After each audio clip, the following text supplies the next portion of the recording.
Yo, hello and welcome. So let's talk about how to make gold in Lost. So in this video, I'm gonna divide it into different themes. So here is the 8 different ways that you can make in Lostark. So if you like one idea, you can skip to it. Alright.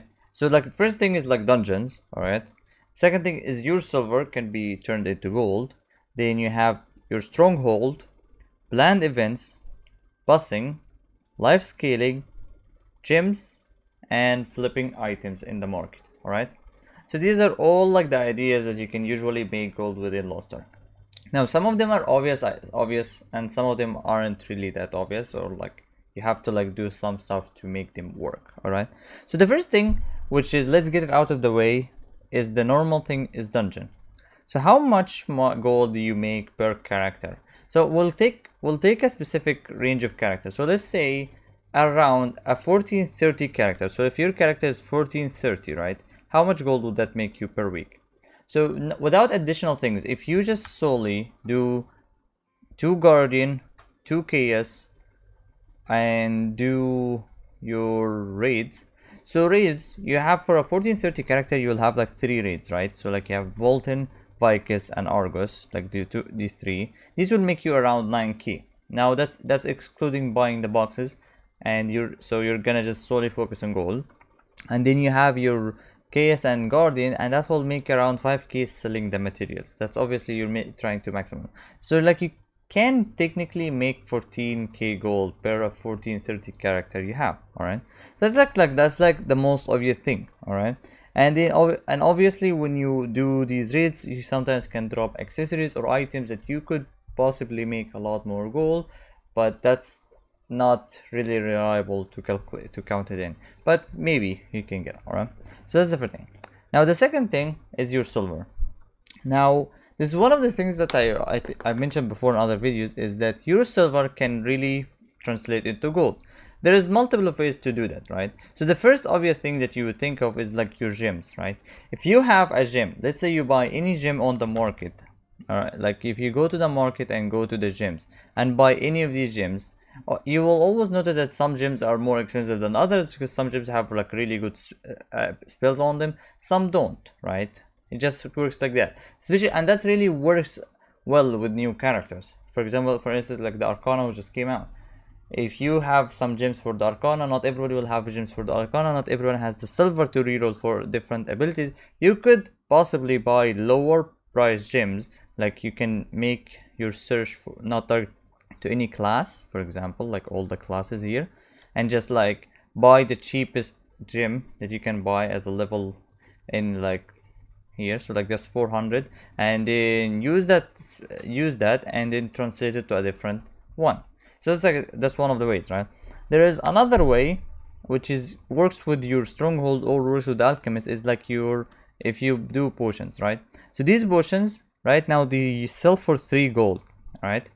So like, and if you go to the prices of the flowers, so you have here the flower costs 43 gold, and then the shy costs 1 gold. So if you buy them for like that 40, the 34 gold, and the shy for almost 1, you're gonna make a profit here. So like you're gonna make a good profit, because you only need, so this will cost you half a gold to make it, half a gold to buy for this part, and here it will cost you around 3.9 to 4. So like so that will all round up to like 4 or 5 gold, and then if you get 3, and then if you sell them, you're gonna make 6 gold. So you're basically printing gold, and it works, but the idea is that you have to invest your silver in it, and same thing goes with your stronghold. And also here your great success counts even here in this guide. So obviously this is not like a really reliable way to do it, but it's a way, because like right now there is a lot of people selling for 3, so it might take you a while to find someone, but you could eventually sell.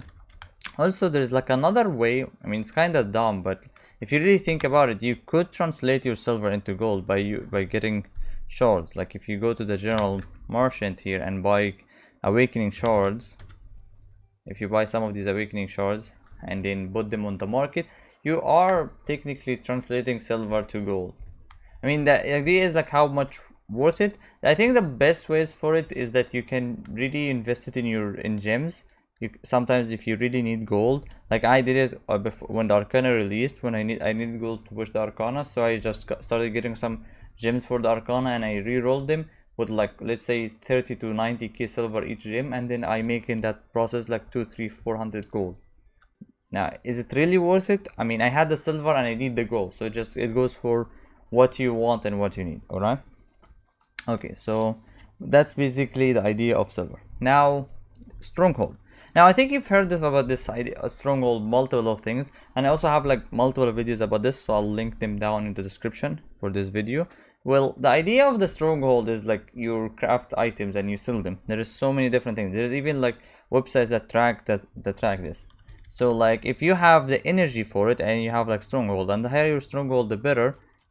Basically you're investing your gold, so you're putting in like a lot of the most famous things is like you're making special items with Oreha, and you can maximize it with great success. And the idea is like you buy more items and you're investing gold, so you put in 7k or 8k a day, and then you get from that amount of gold when you sell like an extra 1k or something. That depends on how valuable it is on the time, right? So that's just basically that. I'm not gonna go in details of everything here in this video, but like if you want, you can see this other videos. So that's the idea, is that you can use the Stronghold by crafting items and selling it. So you're using your own energy to make the things and then sell it. All right.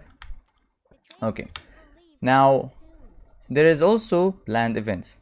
So planned events all make you a lot of gold. It just depends on what you do. So like you have like normal things that you do is like chaos gates and world passes. These two things always make you gold. But also there's other things. Obviously there's like the PVE islands that if you just go there and participate, like Slime Island and Maria, you get a lot of gems from them, so they can translate to gold. Also you get items that could be translated to gold, right? And then you have other islands that can give you pure gold, like Tokyo, something like that. The idea is how much gold you're getting and how much are you willing to spend doing it. It's like a ratio, but they do make you gold. All right. Okay. Now the fifth thing is bossing. I mean, everybody knows about how to boss in the game and how much gold you have. So if you like, for example, if you can boss on Argus, every character that you can boss a thing, it's like the thing is like bossing is like you're investing now your time and you to make gold. So if that's something you enjoy, if you don't mind bossing, if you feel like, oh, that's fun, I don't mind it, you can do it. If you have for every character that is like 1460 and or even higher, you can boss the multiple things. And also you can, if you have a roster filled with one character, so like if you have like full on death blades and then you just buy, or shadow hunters, and then you buy gems for them and transfer the gems from character to character, you can boss like, and you can make weekly amount of gold boss per character, almost like it ratios depending on how many bosses you're gonna do. If you're gonna do for every raid, you can make from like 4 to like 8k, give or take. That depends on your character and how much strong you have. But it's basically like, yeah, if you have the goal to make a really strong character, you can use that character to make more gold. Now after that we have life scaling. Now life scaling is a weird thing, right? Life scaling is like the most important thing that you can do in any MMO. Everybody knows about it. It's like you make a lot of gold from life scaling, especially that the more that the game takes care of bots and the higher these life scaling items go, and they will always go because Oreha depends on it, and Oreha is like an important thing for us to hone. So no matter what, life scaling will be very important, and also life scaling will be really important for gems, for potions, especially when people start using splendid potions or stuff like that. If you have that in your stronghold, you can use it. So life scaling can make you on daily basis thousands of gold. If you spend your 3000 to 4000 energy every day, depending if you have your crystalline aura or no, you can make thousands of gold. Plus, if you have a full swiftness build and a good weapon, like a good life scaling thing for it, you can make a really good amount of gold in platinum fields. And I've seen people talk about it. I've never really tried it, but I've heard that people talk about a lot how that you can make really good money from platinum fields. It just depends on, it's kind of, I mean, I kind of think it's boring, but it's like if you enjoy it, you can make really good amount of gold from platinum fields and life scaling in general. All right. Okay. Also we have things like gems, like the gems you get from cube and dungeons generally, and your boss rush. Every character you have in your roster that does a dungeon has a chance of getting a boss rush, right? And every character that gets a boss rush, every boss rush you make is you get is like, that's like 500 to 1,000 gold every single boss rush ticket.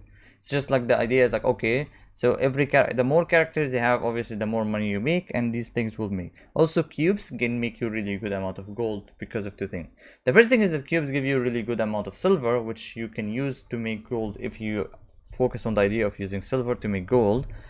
And also you can make gold from cubes if you get lucky and then you get some books, because like the chance of you getting a legendary book is not that far from cubes and stuff like that, especially if you do them on multiple characters. If every week you do at least 1 or 2 3 cubes on like on your roster, and you have like 1 to 6 to 12 roster characters, then you can really make some gold. All right, and the last thing, which is the thing that is like the most annoying part that comes in MMOs, is flipping gold or flipping items. Now here, I'm not gonna talk a lot about this. It's a common thing. Everybody knows about it. It's just you can really make some gold from it. Like for example, there is like the normal way of doing it, and there is like the hardcore way of it. The normal way of doing it is like you just make educated guesses. Like for example, let's say you see that items like natural powers or stuff like that, life scaling items, are going down, and then you hear that like the game is gonna focus on killing bots or banning them.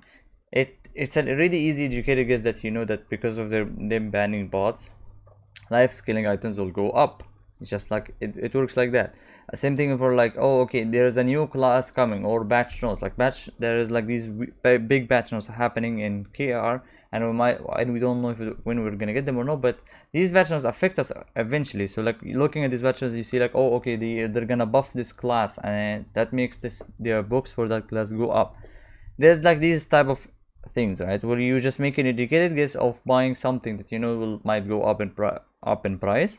And there is like the instant flip, or like you just like focus on the market and you be like, okay, well I know these can sometimes sell for 1 gold, so I'm just gonna keep pressing until I find someone that sell for gold. There's like this immediate thing, right? And also the same thing goes for gems. Gems are the easiest ones to make gold out of. If you buy, you can find gems for cheap and then buy them. And sometimes gear, because every piece of gear that you buy, if you can find a piece of gear that you can buy it and then sell it again for more than 25 Fion cost and the 5%, so like 25 Fion cost, that's like around, depending on how much Fions, but let's say 2k, right, give or take. That's like around 2k. So if you buy an item and then you can sell it back and make a profit of like, let's say 4k, you're gonna be good.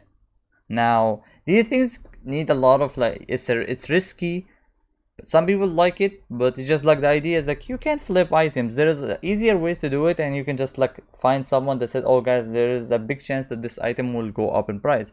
Like for example, because of the new tribal system, some of these and the chances are going to increase on all of these items. Some of these items might go up, but there's just something like, oh, do I want to flip items? Do I feel like it's fun? I've been almost like all of these ideas of making gold in this game, there's always a way to make a lot of gold. You want to find the way that you enjoy the most and make the most, right? So yeah, so these are like all the ways you can really make gold in Lost Ark that I know of. Maybe there's some other ideas that I didn't really think about, but yeah, these are most of it. I hope you enjoyed this video, and if you have any questions about this video, leave it down in the comment. See you in next one. Goodbye.